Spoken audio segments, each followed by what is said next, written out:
ஹரே கிருஷ்ண கிருஷ்ண கிருஷ்ண ஹரே ஹரே, ஹரே ராமா ராமா ராமா ஹரே ஹரே. குட்டி கதைகள் 1091.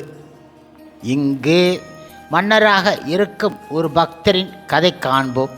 முன்பு ஒரு சமயம் மைசூர் மகாராஜா கோலார் தங்க சுரங்கத்தை பார்வையிடச் சென்றார் அவர். அப்போது கோலாரின் ஒரு சிற்பியிடம் தனது வலது கையில் வெண்ணெயை ஏந்தி கொண்டு இடது கையால் வெண்ணெய் பானை அணைத்தபடி எழுந்து அருளியிருக்கும் நவநீத கிருஷ்ணரின் விக்கிரகம் இருப்பதை பார்த்தார் அவர். அந்த நவநீத கிருஷ்ணர் மன்னரின் உள்ளத்தை கொள்ளை கொண்டு விட்டதால் அந்த சிற்பிக்கு நிறைய பொற்காசுகளை கொடுத்துவிட்டு அந்த விக்கிரகத்தை வாங்கி கொண்டார் அவர். இப்பொழுது தங்க சுரங்கங்களை பார்வையிட்ட பின்பு மைசூருக்கு செல்லும் வழியில் மல்லூர், இன்றைய தோட்டமல்லூர் என்னும் ஊரில் ஒரு இரவு தங்கினார் அவர். மன்னரை பார்க்க வந்த அந்த ஊர் மக்களின் உள்ளங்களையும் மன்னர் வைத்திருந்த நவநீத கிருஷ்ணர் கவர்ந்து விட்டார் அவர். இப்படியாக இருக்கும் சமயம் அந்த கண்ணனை தங்கள் ஊரிலேயே பிரதிஷ்டை செய்தால் நன்றாக இருக்கும் என மக்கள் நினைத்தார்கள். ஆனால் தன் அரண்மனைக்கு கண்ணனை கொண்டு செல்ல நினைக்கும் மன்னரிடம் இதை யார் சொல்வது என அஞ்சினார்கள்.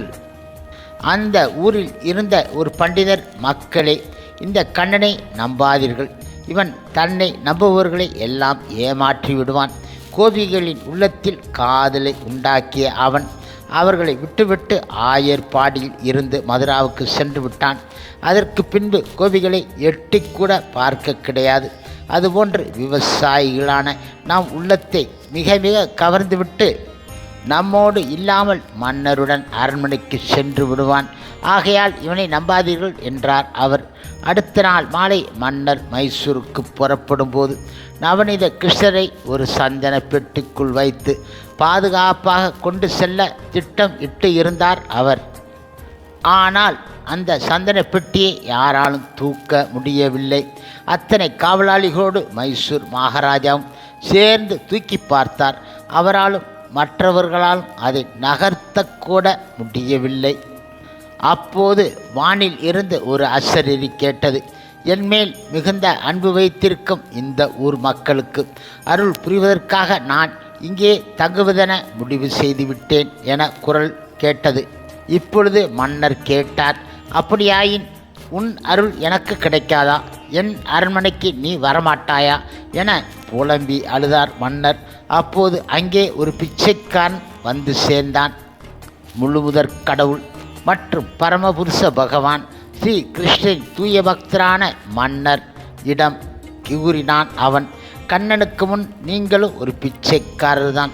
அவனது லீலைகளை சாதாரண மனிதர்களால் புரிந்து கொள்ள முடியாது. மனிதர்கள் மட்டும் கிடையாது, பிரம்மா, இந்திரன் முதலிய தேவரின் புத்திக்கும் அப்பாற்பட்டவை அவனுடைய செயல்பாடுகள் ஆகும். கண்ணன் தன்னை நம்பியவர்களை ஏமாற்றுவான் என சொன்ன அந்த ஊர் பண்டிதரை பார்த்து, கண்ணன் பண்டிதரான உங்களின் புரிதலுக்கும் அப்பாற்பட்டவன் என்பதை இப்போது புரிந்து கொண்டு விட்டீர்களா? தன்னை நம்பியவர்களை என்று கைவிடாதவன் நவநீத கிருஷ்ணன் என்பதை உணர்த்தும் விதமாக அரண்மனை வேண்டாம் என்று உங்களுடன் தங்கியிருக்க முடிவெடுத்து விட்டான். பாருங்கள் என்றான் அந்த பிச்சைக்காரன். கடைசியாக இவ்வாறு கூறிவிட்டு அந்த பிச்சைக்காரனும் குடி சீக்கிரமாக மறைந்து விட்டான் அங்கிருந்து.